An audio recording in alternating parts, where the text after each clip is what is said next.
Livre Audio est un podcast indépendant qui vous propose chaque semaine un minimum de 2 récits, romans, nouvelles, contes ou histoires courtes, pour vous évader, redécouvrir de grands classiques ou de nouveaux auteurs.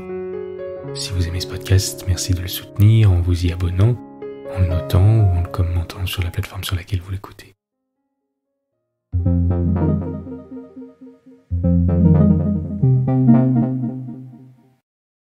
Arthur Conan Doyle, une heure bien remplie. Entre Hillsbourne et Tunbridge, à proximité de la Croix en Main, la route coupe de vastes landes solitaires. Une auto la descendait lentement un soir des derniers jours de cet été, vers 11h30.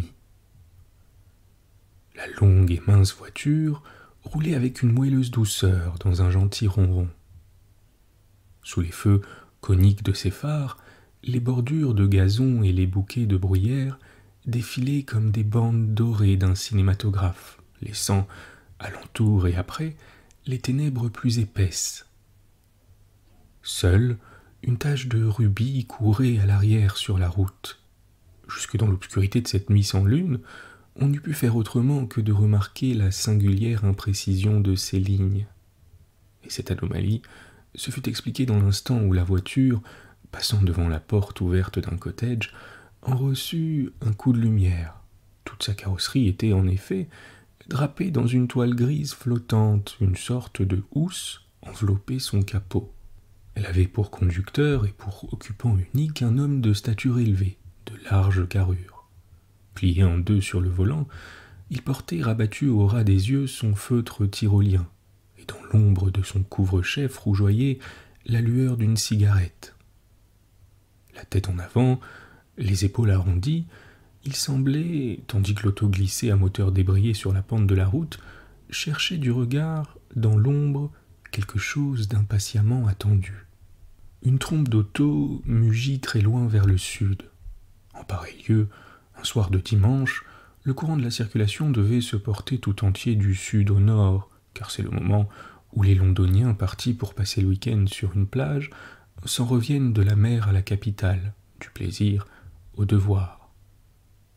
L'homme se redressa, écouta. Les mugissements de la trompe se renouvelèrent. Oui, c'était bien ça qu'il attendait. Le menton sur le volant, il essayait de percer des yeux la nuit noire. Soudain, il cracha sa cigarette et aspira l'air avec force. 2 petits cercles lumineux venaient de poindre à un coude encore lointain de la route. Ils s'évanouirent dans un creux, reparurent à une montée et redisparurent. Inerte jusque-là, le conducteur de l'auto drapé s'éveilla tout d'un coup à une vie intense. Il tira de sa poche un loup d'étoffe sombre qu'il ajusta soigneusement à son visage, de façon à n'en pas avoir la vue gênée.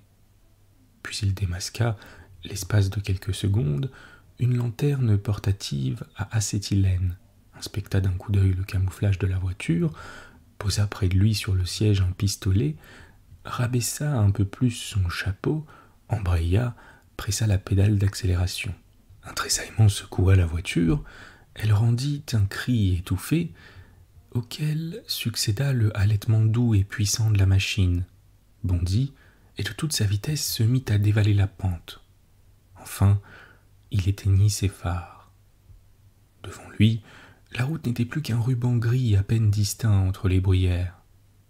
L'auto, qui venait à sa rencontre, ne tarda pas de se faire réentendre. Elle était certainement d'un modèle ancien, car engagée dans une montée à la 3e vitesse, elle soufflait, toussait, bafouillait, geignait, et son moteur rendait les battements d'un cœur malade. Ses feux plongèrent une dernière fois, comme à une courbe de montagne russe. Quand ils reparurent, les 2 voitures n'étaient plus qu'à 30 pas l'une de l'autre. Mais la première, immobile en travers de la route, défendait le passage. Une lanterne s'agitait dans l'air en guise de signal. La deuxième bloqua ses freins et stoppa. « Ma parole, vous pouviez causer un accident !» cria une voix irritée. « Quelle idée vous a pris d'éteindre vos phares ? Je ne vous ai vu qu'au moment où j'avais mon radiateur sur vous. La lampe à acétylène, en avançant, illumina le visage d'un jeune homme aux yeux clairs, à la moustache blonde, assis tout seul au volant d'une antique voiture, et dont le teint n'était pas moins animé par la bonne santé que par la colère. Brusquement, l'expression de cette colère se changea en celle d'une complète stupeur. Le conducteur de la torpédo avait sauté de son siège. Un pistolet de mauvaise mine braquait son canon allongé dans la figure même du jeune homme. Derrière le cran de mire, il y avait un rond d'étoffe noire percé de 2 fentes, et par ces 2 fentes, 2 yeux meurtriers le considéraient. « Haut les mains !» jeta une voix impérative. Le jeune homme était aussi brave que personne, il ne s'empressa pas moins de lever les mains. « Descendez !» reprit l'agresseur. Il mit pied à terre, escorté de près par le pistolet et la lanterne.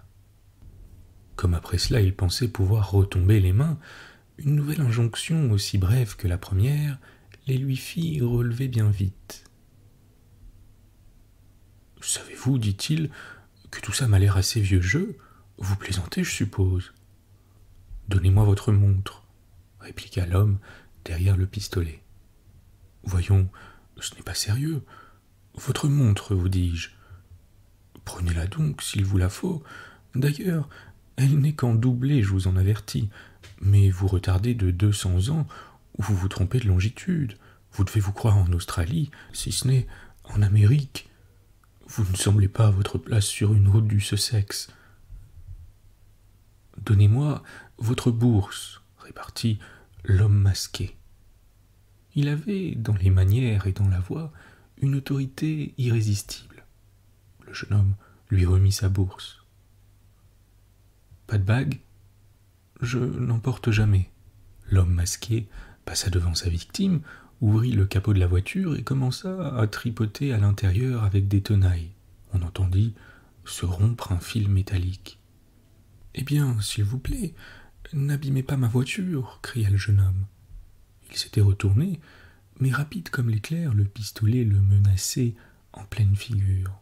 D'ailleurs, si peu de temps qu'eut mis le voleur à se redresser après avoir coupé le fil de la magnéto, il n'en avait pas fallu davantage pour que le jeune homme fit une remarque dont il tressaillit d'abord et dont ensuite il demeura interloqué.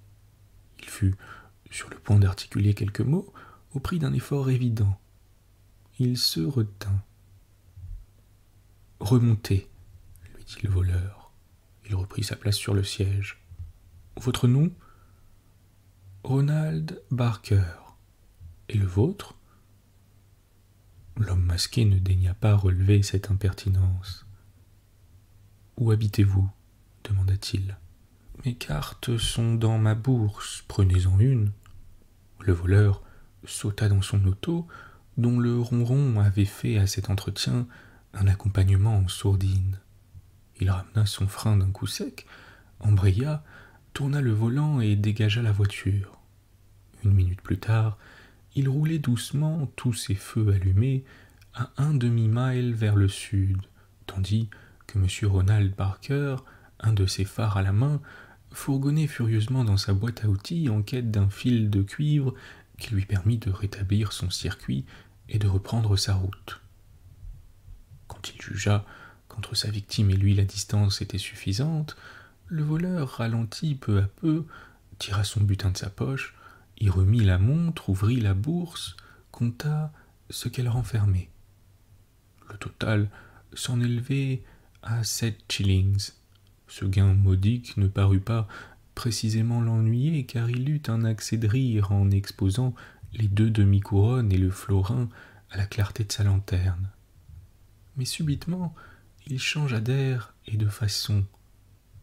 Il refourra la bourse dans sa poche, appuya sur l'accélérateur et repartit en avant d'un trait, le cou tendu, le regard fixe, comme au début de l'aventure. Devant lui, grossissaient rapidement sur la route les lumières d'une nouvelle auto. Cette fois, tout annonçait une riche proie. 4 grands phares encadrés de cuivre étincelant attestaient de la magnificence d'une belle voiture, dont le ronflement grave, égal, proclamait d'autre part la puissance.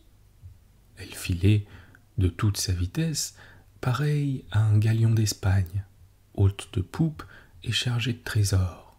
À peine avait-elle fait halte devant la Rolls-Royce qui lui présentait le travers, la portière de la voiture s'ouvrit, le voleur en vit sortir une tête mauvaise, congestionnée par la fureur.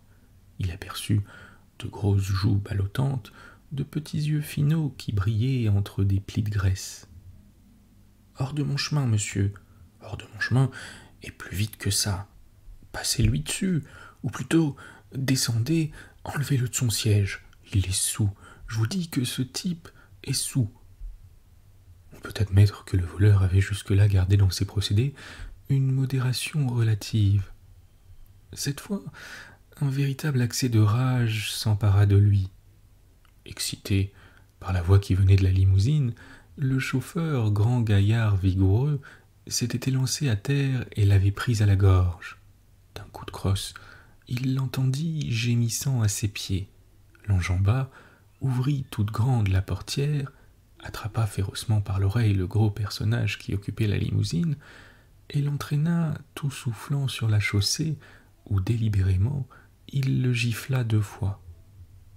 Les 2 gifles retentirent comme une double détonation dans le silence nocturne. Le gros personnage blêmit et tomba demi-évanoui contre le flanc de la limousine.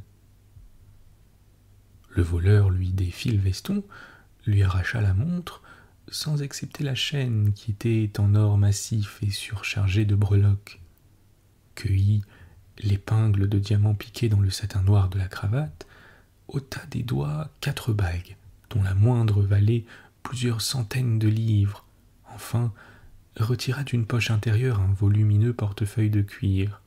À mesure qu'il s'appropriait les objets, il les engloutissait dans les profondeurs de son ulster. Il y ajouta les 4 perles qui retenaient les manchettes et même le bouton d'or qui fermait le col. Puis s'étant assuré qu'il n'avait plus rien à prendre, il dirigea la lueur de sa lanterne sur le chauffeur toujours étendu, ce qui lui donna le plaisir de constater que l'homme était simplement étourdi de sa chute et non point mort. Alors, il revint au maître de la voiture. Avec une énergie systématique autant que féroce, il se mit à le dépouiller de ses vêtements. Le malheureux, pleurnichant et se tortillant, n'attendait plus que le coup de grâce. Quel que fût le dessein du voleur, il n'eut pas le loisir d'en pousser jusqu'au bout de l'exécution. Un bruit l'ayant fait se retourner, il aperçut à courte distance les lumières d'une auto qui filait grand train, venant du nord. Elle avait dû constater au passage les méfaits dont il était l'auteur. Il pensa qu'on le recherchait. Déjà, il croyait voir toutes les autorités du district lancées à ses trousses. Il n'avait pas de temps à perdre. Plantant là sa victime toute souillée de poussière, il sauta sur son siège, embraya et prit la descente en 4e vitesse. Au bas de la côte se trouvait un petit chemin très resserré. Il s'y engagea sans hésitation, à une allure qui faisait crier la Rolls-Royce. Quand il s'arrêta, il avait mis 5 bons miles entre lui et ses poursuivants problématiques. Installé dans un coin tranquille, il passa en revue ses gains de la soirée. 5 billets de 50 livres, 4 de 10, 50 souverains et quelques papiers de valeur. C'était un coup de filet très honnête, au surplus très suffisant pour une soirée de travail. Il remit le tout dans sa poche, alluma une cigarette et se remit en route, de l'air d'un homme affranchi de tout souci. Dans la matinée du lundi qui suivit ce dimanche mouvementé, Sir Henry, ayant achevé sans hâte son petit déjeuner, passa dans son cabinet de travail pour y écrire quelques lettres, avant de se rendre au tribunal du comté où il siégeait comme délégué. Magistrat, ayant 10 ans de carrière, Sir Henry était surtout réputé comme un excellent éleveur de chevaux et le plus intrépide cavalier de tout le comté. Grand, élancé, rasé de près, le visage énergique, d'épais sourcils noirs, une mâchoire résolue, il était de ces hommes qu'on aime mieux avoir pour amis que pour ennemis. Bien que frisant la quarantaine, on ne se fût point avisé qu'il eût passé la première jeunesse, si la nature capricieuse n'avait pas planté au-dessus de son oreille droite une mince touffe de poils blancs qui accusait, par le contraste, le noir de ses cheveux abondants et bouclés. Il semblait préoccupé ce matin-là, car sa pipe allumée s'étant assis à son bureau devant son papier blanc, il demeura plongé dans une rêverie profonde. Mais il fut soudain ramené à lui. Derrière les lauriers bordant la courbe de l'avenue, un bruit sourd se faisait entendre qui, s'enflant et se précisant, devint le fracas reconnaissable d'une auto d'ancien modèle. Et bientôt apparaissait une voiture ancienne que pilotait un jeune homme au teint rose à la moustache blonde. À cette vue, Sir Henry se dressa comme en sursaut, puis il se rassit pour se relever un instant plus tard quand le valet de pied annonça Monsieur Ronald Barker. L'amitié qui liait les deux hommes suffisait à justifier cette visite matinale. Chasseurs endurcis, cavaliers consommés, fanatiques du billard l'un et l'autre, la communauté des goûts avait créé entre eux une association étroite, et le plus jeune, qui était le plus pauvre, avait l'habitude de passer 2 soirs au moins chaque semaine avec Sir Henry. Sir Henry l'accueillit la main tendue. « Vous vous êtes levé tôt ce matin, lui dit-il. Quel vent vous amène ?» Mais le jeune homme avait une contenance embarrassée. Sa physionomie était maussade. Il eut l'air de ne pas voir la main qui s'offrait à lui. Debout, tirant sa longue moustache, il regardait le magistrat d'un œil où la curiosité se mêlait d'inquiétude. « Est-ce que je me trompe ? Vous paraissez tout ému, » lui dit Sir Henry. Il ne répondit pas. Évidemment, il était venu provoquer un entretien qu'il ne savait comment engager. Sir Henry se sentit perdre patience. « Qu'est-ce qui a bien pu vous faire sortir de votre assiette ? À qui ou à quoi en avez-vous ?»« À quelqu'un, » dit enfin Ronald Barker avec force. « Et ce quelqu'un, c'est vous. » Un sourire s'ébaucha sur les lèvres de Sir Henry. « Mon cher garçon, asseyez-vous, et si vous avez un griffe contre moi, parlez, je vous écoute. » Barker s'assit. Il sembla prendre son courage à 2 mains avant de lâcher ce qu'il avait à dire. Enfin, la question qu'il retenait lui échappa comme une balle. « Pourquoi m'avez-vous détroussé la nuit dernière ?» Sir Henry avait des nerfs d'acier. Il ne marqua point de surprise ni d'irritation. Aucun muscle de son visage ne tressaillit. Que signifie ce langage ?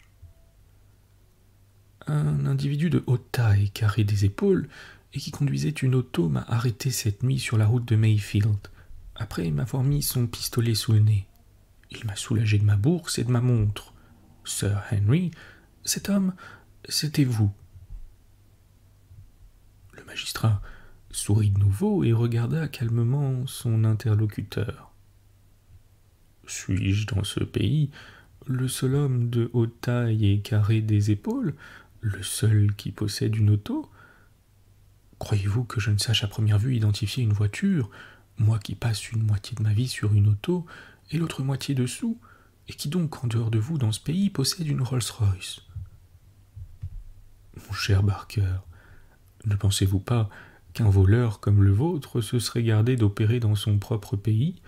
Et par combien de centaines compte-t-on les Rolls-Royce dans le sud de l'Angleterre ?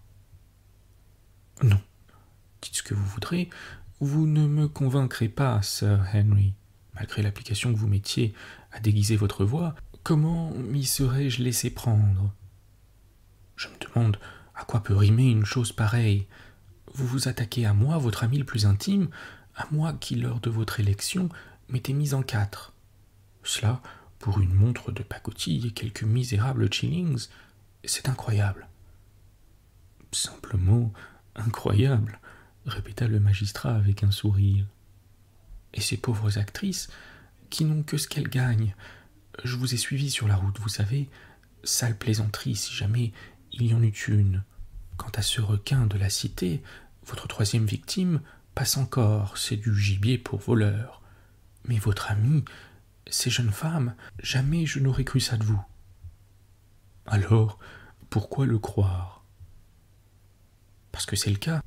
Vous vous le figurez, vous vous le persuadez à vous-même. Peut-être seriez-vous empêché d'en faire la preuve? Devant une cour de justice, je témoignerai contre vous sous la foi du serment. Ce qui m'a éclairé, c'est qu'au moment où, avec un détestable sans-gêne, vous coupiez le fil de ma magnéto, j'ai vu votre touffe de cheveux blancs dépasser votre masque. Un observateur attentif eût sans doute remarqué pour la première fois une légère altération sur les traits du magistrat. « Voilà bien de l'imagination, dit-il. Barker rougit de colère. « Tenez, Sir Henry, fit-il en ouvrant sa main pour montrer un petit lambeau triangulaire d'étoffe noire. Voyez-vous ça? Je l'ai ramassé par terre près de l'auto des jeunes femmes. Vous aviez dû vous accrocher en remontant précipitamment sur votre siège. Faites donc chercher le gros par-dessus noir que vous portiez. Si vous ne sonnez pas, je sonne moi-même, car je vous en préviens, je suis décidé à comprendre. » Pour toute réponse, le magistrat se leva, passa devant Barker, alla donner un tour de clé à la porte, mit la clé dans sa poche, puis « Vous voulez comprendre? Soit. En attendant, je vous enferme. Il faut que nous causions en toute franchise, d'homme à homme. Il dépend de vous que ceci finisse ou non par un drame. » Barker fronça les sourcils. « Vous n'améliorez pas votre cas par des menaces, Sir Henry. Je ferai mon devoir, vous ne m'intimiderez point. Quand je parle de drame, vous n'êtes nullement en question. Ce qui est en question, c'est le tour que va prendre cette affaire. J'ai beau n'avoir plus de parents, j'estime qu'il y a des choses que ne saurait permettre l'honneur de la famille. Sentiment tardif, il me semble. Peut-être, mais pas trop tardif. Et maintenant, j'en conviens, vous avez raison, c'est moi qui, la nuit dernière, vous ai arrêté sur la route de Mayfield. Sapristi, et pourquoi cela? Vous souffrirez, n'est-ce pas, que je m'explique comme je l'entends. D'abord, regardez ceci. Ayant ouvert, tout en parlant, un tiroir de son bureau, le magistrat en sortit 2 petits paquets. Ces paquets devaient être ce soir expédiés à Londres. L'un vous est adressé, aussi je peux vous le remettre tout de suite, il contient votre montre et votre bourse. Vous vous tirerez donc de l'aventure sans autre dommage qu'un fil de magnéto coupé. Vous voilà convaincu, j'espère, que je n'avais pas attendu vos accusations pour réparer mes torts envers vous comme envers ces dames. Et puis, dit Barker, et puis reste le cas de Sir George Wilde. Vous n'ignorez sans doute pas que Sir George Wilde est, avec son associé Guggendorf, le fondateur de la Ludgate Bank, d'infâme mémoire. Ne parlons pas du chauffeur, je vous donne ma parole qu'en ce qui concerne le chauffeur, j'avais mon plan.